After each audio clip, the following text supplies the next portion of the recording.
moving on to our next topic, guys. Our final topic for today, we wanted to talk about some news and groundbreaking things that are happening in the DC world. So, in DC Comics, you might be familiar with this writer. It's called Scott Snyder. Who? Scott Snyder, man. Really? He writes the Batman books. I don't know him. He revolutionized Batman. He did Dark Knight's Metal, which is the shirt Chris is wearing. He's doing the new Death Metal event right now, which is groundbreaking and shaking the status quo of DC. He released a statement real quick that said he is pretty much done with superheroes for after Dark Knight's Metal. He wants to take a break away. He'll still be doing work for DC and still helping them out, but he kind of wants to do his own thing. Now, Scott has been doing Batman and superheroes for at least the last 10 years, right? And he's done fantastic work. I've liked the majority of his work. I believe the stories. I think he's developed Batman and those characters surrounding him to levels that haven't been done in the past. And for me to hear that he's stepping away from superheroes to doing his own thing, as a fan of his writing, I'm like, that's good. Give you time away from that. Do your own creative outlet. Enjoy yourself, because people are loving indie books. They like to write their own thing, and you don't have to follow the certain rules and regulations that you have to when you're writing a Batman story, a Justice League story, right? You can kind of do your own thing. But as a fan of the DC universe, right, the comic universe, I'm like, oh no, we're losing a great big writer. Does that mean I'm going to have stories, subpar stories, right? Yeah. Now, I mean, yes, that's a little selfish of me, and I'm definitely going to be excited for whatever he jumps on next. We're comic fans, right? Yeah. But I don't think DC was prepared for this, if that makes sense, right? Because DC kind of has been in the second seat behind Marvel right now. Mm-hmm. And I wanted to talk about this with you, Chris. How do you feel about not Scott Snyder leaving DC, because he's not, but Scott Snyder leaving superheroes, if that makes sense? Yeah, it's it sucks, because he's been for years now the top of the charts with DC and as far as writers, and him and Greg Capullo are arguably one of the best teams since Denny O'Neil and Neil Adams, and his contract with DC was up in 2019, so he's already been off that contract. He hasn't renewed his exclusive deal because obviously he wants to do some indie stuff. But that's natural, right? We've seen it with Jonathan Hickman and Jeff Lemire and all these awesome writers who do these cool, awesome arcs and do these superhero epics, and then they go away to do indie stuff, and then they come back when they have an idea. Like we're getting that with Hickman now. Avengers left, like I'm done, and then now he's like, well, I got an idea for X-Men. So yeah, and it's great. So hopefully that's still the case with Scott. He's been doing basically Batman since New 52. Like it's been 9 years. Since 2001. Batman. No, that's not 9 years. That's 19 years. Since 2000 and I can't do math. 11. 2001 is 19 years. 2011. 2011 is 9 years. Yay, math! So nobody write that in the comments that I can't do math. If you do, I'm jumping from here to like next there is no time in the quarantine. It's like we're in the hyperbolic time chamber. Yeah, right. But like he's been doing Batman since the New 52. A little before that, he was doing Detective Comics. And then Swamp Thing before. Swamp Thing, and he was doing all this stuff. So, and obviously he did Justice League, and Batman's in that, and he's doing all these like Dark Knight stories. Yeah. On Earth and all this stuff, and every one of those stories, like, yeah, this is the last one. This is the last one. DC's like, you got another one? You got another one? So I think he's finally just like, yeah, like I'm good. I really want to get, he does Undiscovered Country, I believe. He does American Vampire, and he's done Witches, and he's doing a lot of. He's really good with the horror genre. Yeah. So he's kind of someone who wants to like get some of that done. Like he has all these ideas for these indie books he was doing. He wants to do them. And that's his choice and his right because he's a superstar, right? Yeah, I'm with you on that. So yeah, it sucks. We want to have Jeff Johns, and who knows? Could it be some underlying things at DC that Snyder's just like not happy about? I don't think so. I think it's honestly the creative in him that wants to spread his wings and do something different that he's been doing for the last 9 years of essentially Batman-focused superheroes. You know what I mean? You don't think it's anything like directional wise that DC's going towards? I don't think so. I don't know. Like, to me, obviously, to me, when it comes to Snyder, nothing compares to his Batman New 52 run. Dark Knight's Death Metal has been really good. Metal was a little kind of confusing and like dense, right? Very dense. I think dense is the best. Same thing with Justice League, right? Very dense, a lot of different stuff going on. I like Justice League better than I like Dark Knight's Metal. I think I do too. And I think Death Metal has kind of calmed it down, and he's kind of refocusing for the finale. I thought Last Night on Earth was really good too, but I could see him kind of being like burnt the hell out with DC, and whether it's in the background, I know he's had arguments with them about pricing of his comics, where they're like, oh well, it's an extra 3 pages, we can make it $5, and he's like, no, like, what are you doing? The point for him has always been accessibility and continuity. He hates it when like DC raises the prices of his books. So you think that plays a part of it? I think the business side is always a part of things. I don't necessarily think it's totally the decision of just like, screw them in the way they do things. Because one, Scott's kind of the nicest guy on the planet, right? He's like, very nice. If you've met Scott Snyder, yeah, he's one of the nicest guys. I email him every once in a while. Because he's so busy, and he's like, I'll get to the emails eventually. Still trying to get it. We've been trying to get him on the show for years. So if more of you watched and followed, he'd be here. yeah. That's the guilt trip we give the audience. Yeah. But like, I think with him, it's just also like he has to fight these ticky-tack battles at the big two that you wouldn't have to fight as hard with a lesser, kind of indie company, right? I could definitely see the business side being a contributing factor. I don't think I could agree with it being the main reason. No, I don't think it's the main reason, but I think it is a factor. I don't think it can be overlooked as not being a factor, especially with the way DC is right now. Okay. Where whether it's how they distribute their books, how, like, what the books that they're coming out, the questions about their future, continuity, all that stuff. Well, speaking of DC continuity, future, and where they stand right now, like, what do you think? What actions does DC need to do? Like, what does DC need to get back in that top seat, or kind of like restabilize, if you will? Like, how does DC improve here? What do you think that they need to do? I'm glad you asked, Rob, because I personally have about like 5 or 6 things that I think DC needs to do. Is Hire Me and You one of them? No, but now it is, so 7. I got you. I'm so selfless. I never think of myself. I know. That's so why I had to remind you. I think one of them is, especially with Scott kind of leaving, right? And the questions around all this talent. DC needs to get on the ground floor with up-and-coming talent. They're very bad lately with grabbing new talent, indie talent that's ready to make the jump into the superhero big two. For example, a couple years ago, there was a writer, who I'm going to not name for a minute, because I want to blow your mind if you don't know this, that was up-and-coming with indie books, and DC was sitting there like, hey, what about this guy? And DC passed on him. They were still a little too worried about ticky-tack things with story continuities and stuff. I think I know who it is. And Marvel grabbed him up, and that guy would be Donny Cates. I knew it, yeah. So Donny Cates is now writing the biggest epic Venom story I've ever read in my life. He's reinventing Thor. He's doing things at Marvel that's never been done before with characters that you're kind of like, oh, Venom, like, it's still not Amazing Spider-Man. No, when you pick up your stack of Spider-Man books, I promise you Venom is on the top. Well, it depends how you read. Some people save the best for last. If you read best to least, like I do, Venom's usually... I read worst to best. Okay, that's yeah, I get that too. For me, it's like, I have to know the good stuff as soon as I get it. But, like, Venom's on the top of that list as far as best Spidey book.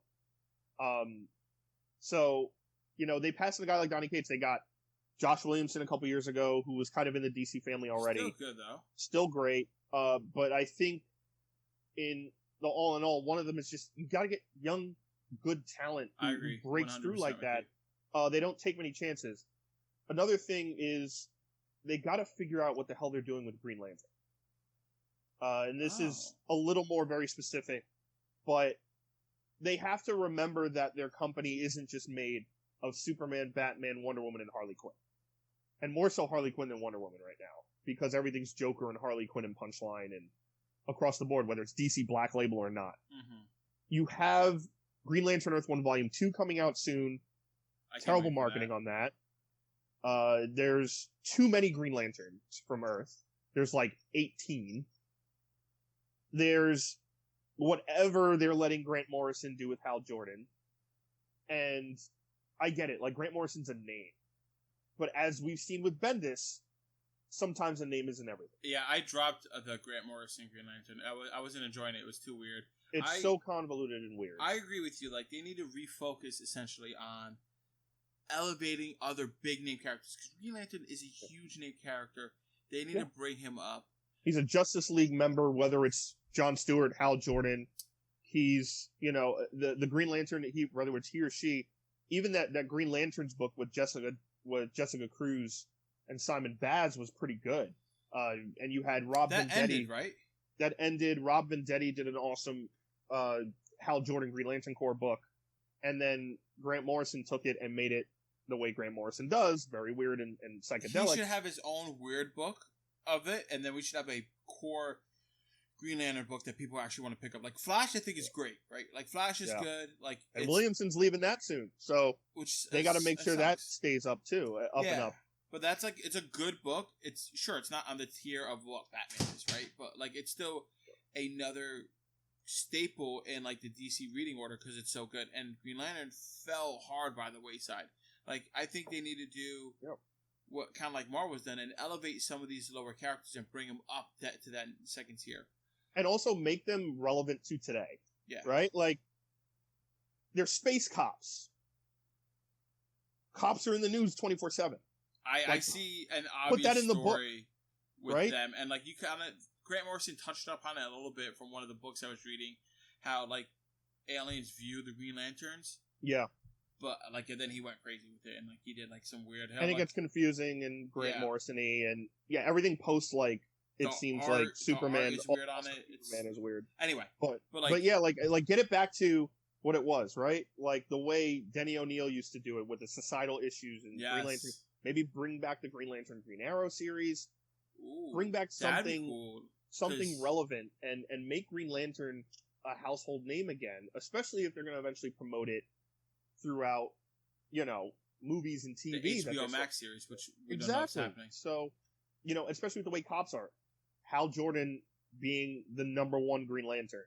Jon Stewart being a black African-American Green Lantern space cop.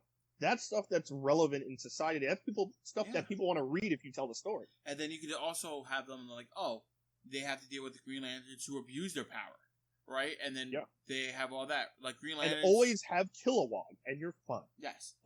How cool would it be to have like a Green Lantern series where like, obviously like the whole policing aspect is examined, but you have Green Lanterns who are Green Lanterns, but they're actually secretly Yellow Lanterns.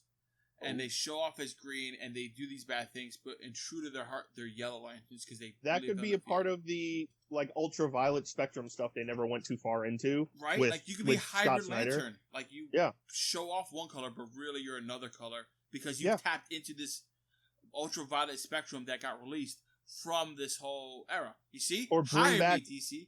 back colored, like different color lanterns that haven't been prevalent for a long time. Like purple, orange, blue, like like indigo lanterns, or they haven't even touched on those in years.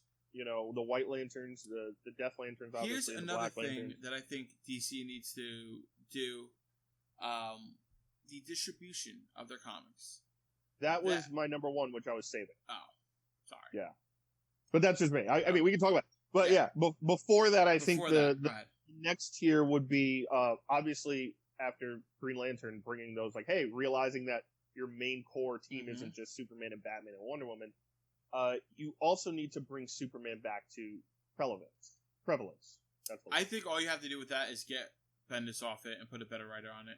Well, that's what it is, and it starts with the team, and it starts with Bendis is obviously almost done, and thank Christ for that. Yes, but you have to bring Superman back to the roots and fix Jonathan Kent. For God's sake, well, fix Clark Kent. Like, his identity's out. That's the stupidest thing ever. Not even that. That pisses me off. But if you fix Jonathan, I love Jonathan and Damian together. Like, that was such a joy to read, and a lot of people enjoyed that. And that kind of hit. I have a team too. For what? For Superman in action. I mean, this would be amazing. Well, since he's done with his current series, he's kind of just doing mini stuff right now. I think Tom King would be perfect. One, because he's kind of up there with Snyder and Jeff Johns. He did a very respectable run of Batman. He did very well. I liked it. He did very well at Batman. He's doing right now Strange Adventures, which is a very tough niche to do. We've seen him tackle Vision, Mr. Miracle, all these extremely tough niches, and Superman is up there as far as tough niche to write. And he also does the Superman big issues that are only sold at like Walmart, those like 100-page issues. I would like Tom King on it. I would love to see him writing both. I would love to see David Marquez draw one, who's doing covers for Wonder Woman right now. He was doing Batman Superman with Williamson. He's phenomenal. I like that. Maybe David Marquez does Superman, and I would love to see Tom King stick with Clayman and do Action Comics. And Clayman's Lois Lane is by far the greatest thing I've ever seen in my life. And Catwoman. I like that. And the way he draws, which he's doing Batman Catwoman, the 12-issue Max series with Tom King, I would love to see them continue it with either an Action Comics or Superman. That would be smart. I hope they're doing that. Amazing. And then kind of bring Superman back to relevance in the way, like, only Tom King could do with the way he's done Vision, Mr. Miracle, and he's doing Strange Adventures right now. The emotional side of it would be fantastic. Yeah, emotional, internal, the struggles, but making Lois Lane relevant again and not some distant, like, douchebag. Not like a booty call who's writing a paper. Yeah, like the way, or Jonathan Kent being, hey, it's my son who came back 5 years older and now he's in the future. Just ridiculousness, but I would love that. And then right before what you were talking about, I would say they need to streamline and make Justice League continually relevant. A lot of big ones. One, streamline Justice League, get a team on it that's going to really tackle it. It seems like since Snyder left, they've been kind of just throwing teams together. Yeah, what do you mean by like streamlining it? Like have a consistent team? Is that what you're talking about? Yeah, one, have a consistent creative team, but two, give me the core Justice League, and then add like some elements of the Unlimited, right? Like throw in characters that I would love to see that like for crossover arcs and stuff. Yeah, like Captain Atom or Hawkman. Some of the lower tier DC characters that would be awesome for like this story arc. The Question. Yeah, but also that goes back to the previous statement. Like, if you do a crossover, like, watch Hawkman with this series does really well. People are like, oh wow, Hawkman was really good. Yep. Maybe you have a young new writer who wants to cut their teeth. Yeah. Hawkman just did a miniseries, let's say, but like use it for example. Oh, Hawkman was just there. People were happy. There's a Hawk Girl series. Cool. Something. And this new author is like, I have a great idea for this. Boom. Bleeds right in. Like, you just had a crossover event with Captain Atom. This new writer has a great series for a miniseries for Captain Atom. Boom. And that's how DC could, like, feed off itself instead of eating itself. Like, right now, exactly. DC is cannibalizing itself with the oversaturation of Batman, Harley Quinn, and Joker. Like, for me, it's fine, because I love those characters, and I buy all these books. But, like... For DC Black alone, I was picking up 3 or 4 Joker Harley books at a time. I get it. And it's like, there are so many, like, it was like a breath of fresh air when the Question book came out. And I'm really excited for the Hellblazer Dark Constantine book that's coming out in a few months. Yeah. And I get it, like, some of it, like, was late last year when Joker movie came out, and it was, like, Joker Harley Criminal Insanity, Joker Killer Smile, and then like, Harleen, and then there was... Harleen, and then they're doing Palmiotti and Connor did, like, a Harley Quinn mini, and it was like, my God, like, enough is enough. But I think they need to work smarter, not harder, right? Like we said, they're eating each other instead of giving more food. Like, do a crossover with Justice League? a new writer has a good idea, or maybe you even wait to do a crossover with Justice League. I don't even need a crossover. I'm a big believer in, like, if your book is good, have the event be in that title.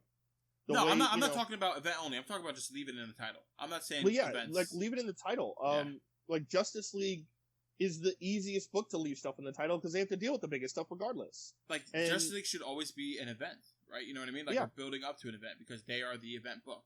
And it should be streamlined, and it should help the continuity issues and the timeline issues and the multiverse issues of the DC universe right now, as well as gearing up for whatever's in the future with, Wally West, Dr. Manhattan stuff. Which hasn't been touched upon. Which is questionable, and obviously, COVID, I get it. But how do we start kind of getting in gear to get those things situated and lined up correctly, the way Marvel's kind of like, this is what we're doing, and here's Empire's here, Ten of Swords is next, King and Black's later on. And, and the Spider-Man event is inside of itself. With Sin Eater's back, phenomenal issue. Definitely read that. Amazing Spider-Man Sins Rising brings back the Sin Eater and kind of retells his origin / like how he came back, and it ties in with Kindred, the dude with the centipedes. I remember. So that's going to come to fruition. We're finally going to find out who Kindred is. That's awesome. But Ten of Swords hasn't started yet. Okay. But it's all Empire right now. That's what I thought. And Empire's okay. It's kind of like vegans versus meat eaters. It's really funny to me. Okay. Because it's plant people versus I'm behind on my Marvel stuff. I have to catch up. Definitely catch up. But again, like, have stuff like detailed and ready, and I think that's what they need. And obviously, the biggest thing for them is what you touched upon earlier: is either go back to Diamond or figure it the hell out. Yeah, comic book stores are struggling, and they're not getting all of your smaller stuff. Yeah. So, like, the fact that these local comic book stores aren't getting these smaller titles means you're not selling them, which means you're going to end up focusing more on your big titles, which means you as a company are just going to become a Batman thing. People are just going to look at you and just not realize your full potential. Like I said before, they're eating at each other. Like, they're shooting themselves in the foot. Like, the way they distribute comics is not consumer friendly for the stores that are selling them. Like, sure, big box stores don't care because they'll order whatever they can. They get millions of copies. These mom and pop stores are struggling, and most people still go to the mom and pop stores for comics. So you're losing a whole lot of money. Yeah, and like what Mike said when we interviewed Mike about it, it's all true. In the past 2 to 3 weeks, they, obviously he has to get it from the Midtown side on the East Coast. I've had missing books because they just didn't ship them in my orders. Like what book? Do you remember? There was the Detective 1023. It was the one right before Joker War started. And that one was missing for a week, so I kind of had to hold up on reading Batman 95, which I was like really chomping at the bit to read. Wow. Till that came in a week later. The communication's been terrible.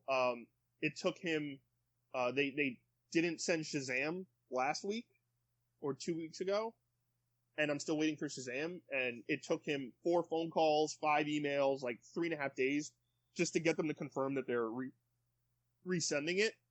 They sent not as many copies as there's a Batman animated series miniseries that continues, hosts the miniseries that Paul Dini and all the original creators are actually writing. It's digital first, and then it comes out.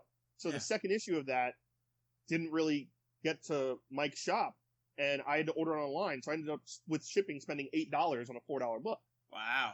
So like it's a mess. And it's going to hurt them with what Rob and I just talked about. You want these awesome, going from the bottom to the top, new upcoming writers and artists, characters like Green Lantern that you want to make prevalent again, bringing back Superman to continuity. All these characters, how are you going to do that if they're not selling because people aren't ordering as many books? So you're not going to put good teams on these books, and people aren't going to order them. So it's like a vicious cycle. So what are we doing here? I get, I'm sure DC is all about saving money right now because they're owned by AT&T, and AT&T is like, we don't give a shit about anything besides saving money and selling a property. COVID, it's not as affluential right now, right? Like, people aren't spending the money like they once was, but like, you can't. It's a penny wise, a dollar stupid, Or dollar foolish is the phrase, right? You know, and there's a billion sayings, right? Like, you got to spend money to make money. You got to, you know, penny wise, dollar stupid. I think it's, you know, we talk about it for this show all the time, working smarter compared to harder. Mm-hmm. And whether it's, you know, you work hard and then you kind of figure stuff out to make it easier on yourself and you go along. And I don't know what they're doing right now besides, at this point, being like, hey, we decided to do this, so we have to go gung-ho, even though we may not agree with it. And it seems just a mess because every week I'm trying to figure out what book I'm missing. And it's not Mike's fault. It's not the comic shop's fault. It's DC. It's the fault of the distributors. Mm-hmm. And until they either get their shit together and figure this out and make life easier on themselves and the comic distributors and the shops and the people who consume this stuff, or go back to Diamond. Because it seems like they're the biggest problem right now in the comic industry. So guys, which sucks because I love DC and I'm a DC fanatic. You know, Superman, Batman are my favorites since I was a kid, and I love Marvel too. But I was always a DC kid. So that's it. So guys, that's our thoughts on Scott Snyder moving from DC to his anything, which turned into, obviously, as you might have saw, an examination of what DC's doing wrong or what they need to fix. Let us know down below what you think of Scott Snyder and him leaving superheroes to do his own thing. Also, let us know what you think DC needs to do to change to become as competitive as it once was. And with that, guys, that wraps up this episode of the Jersey Comic Group. Thank you so much for watching. Make sure you leave a like, comment, subscribe, hit that bell icon, do all of that stuff because we wanted this to spread to everybody out there to get that comic book community building together. As always, I'm Rob Moran. And I'm Chris Heller. And we'll see you next time. JerseyComicGroup.podbean.com